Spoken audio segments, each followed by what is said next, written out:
Oh my God, I was just getting ready to leave the house when I got this notification. I can't believe this.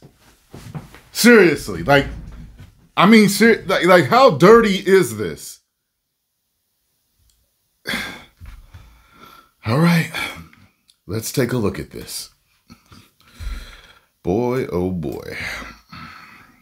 As a matter of fact, hold on 1 second because I had a couple of, there we go. I had a couple of videos pulled up. This is the one I want to use. That is another issue that highlighted the incompetency of Joe Biden was hurricane relief and FEMA's reaction, right? Yeah. And Joe Biden was in charge, but Kamala Harris was running, and there was there was an avoidance of wanting to talk about how significant the impact is on so many communities based on two hurricanes.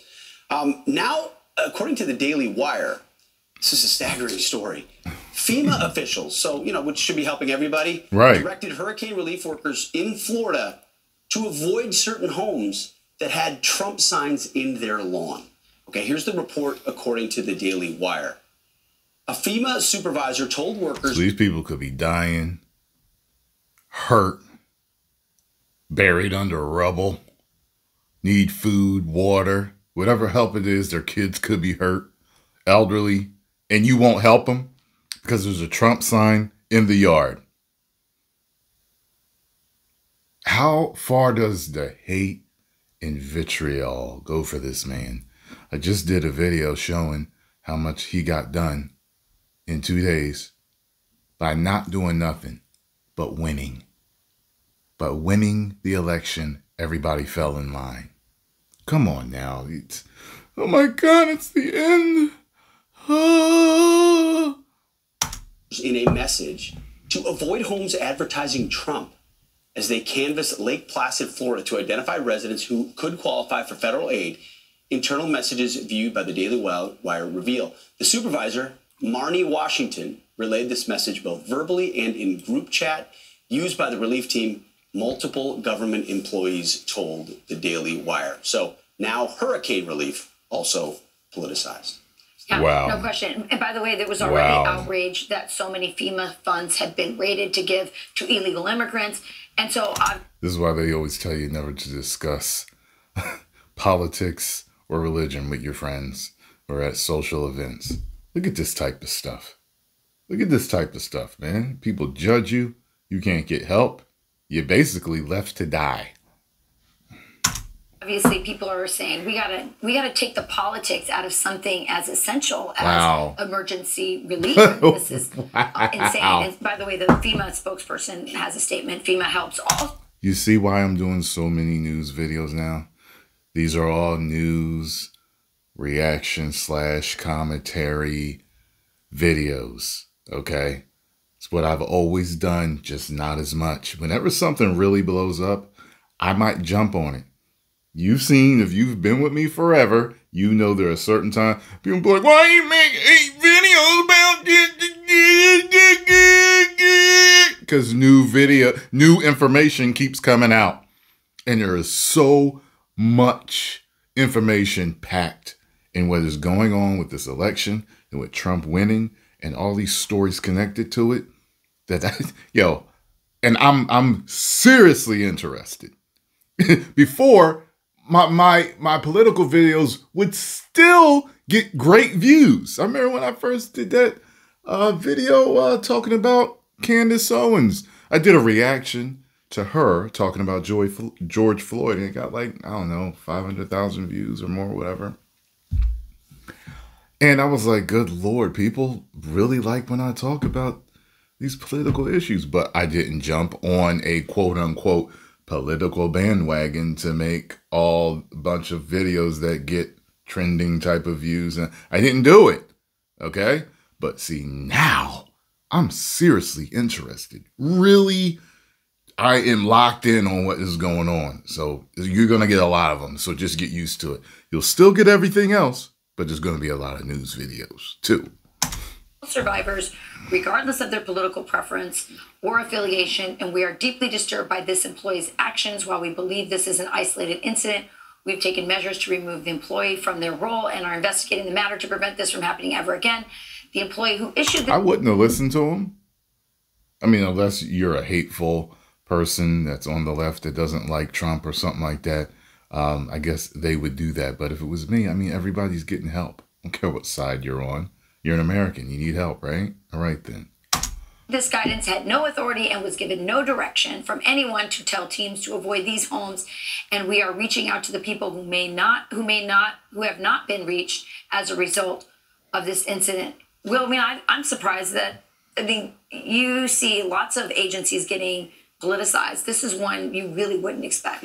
Well, it's not just, to me, my focus is less on FEMA and more, I would imagine, this is the case in every government agency, and what it does is show the depth of the cancer inside of our government, and that you have to root out politicization at the highest levels, for example, the DOJ, but you have to... It's not a cancer, Mr. Anderson. It's a virus. Elon Musk quoted it as the woke mind virus. So understand, there's a bureaucracy under every one of these state departments where you have, you know, foot soldiers who behave in the same manner as Merrick Garland. My mighty foot soldiers beaten by a bunch of turtles.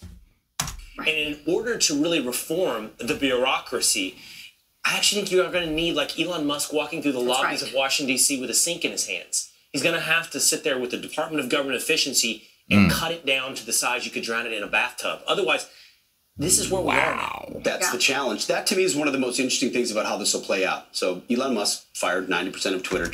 See, I have thought about moving to Florida. That bothers me, though. I've definitely thought about it. I need to know where I can move to where we're pretty much hurricane-proof. Is it the high-rises? Is it the big buildings? You know what I mean? The condos and, you know, stuff like that. Are they kind of hurricane-proof? You know? I know Big Brandon Carter, King Keto, he live in a penthouse out there, you know, in a building. Like, are they...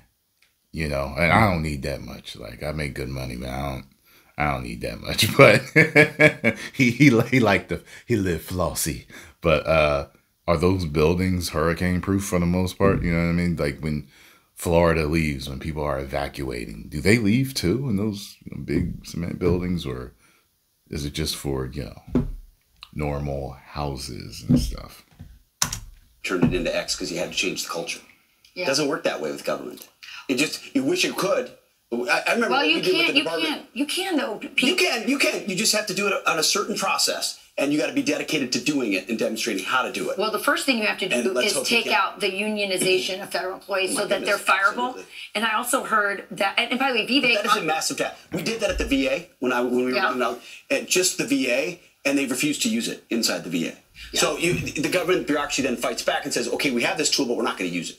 And they certainly don't. I mean, it's the fight worth having. That is the fight to have. It is the most important fight. And I would be equally pessimistic just because based upon our history and the size of this thing. I think the only thing that gives me some inspiration, well, there's two things. One, the involvement of Elon Musk. I think that is incredibly big. And second is to see some model of it in Argentina with Javier Milei. I mean, he has actually cut down government when it's hard to find an example on the world stage. There is actually one in Argentina. Yeah. And they have seen, by the way, a decrease in their inflation rates, like at this astounding rate, just since he took office. So these things can be turned around. The other thing that Donald Trump said just this week, I believe, he said, we're going to move some of these agencies to other states. That's a really amazing way to make sure that it's not just these really liberal DC suburb kind of people that are populating the bureaucracy.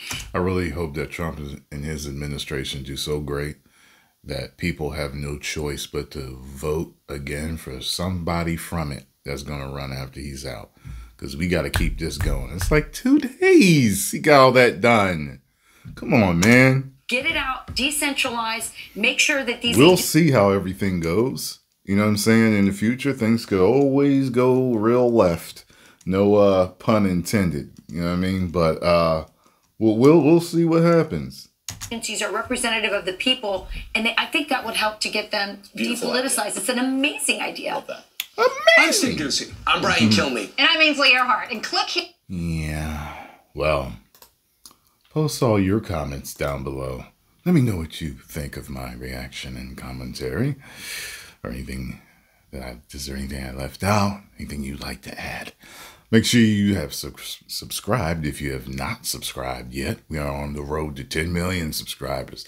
Let's get there ASAP. 10 million subscribers. Woo!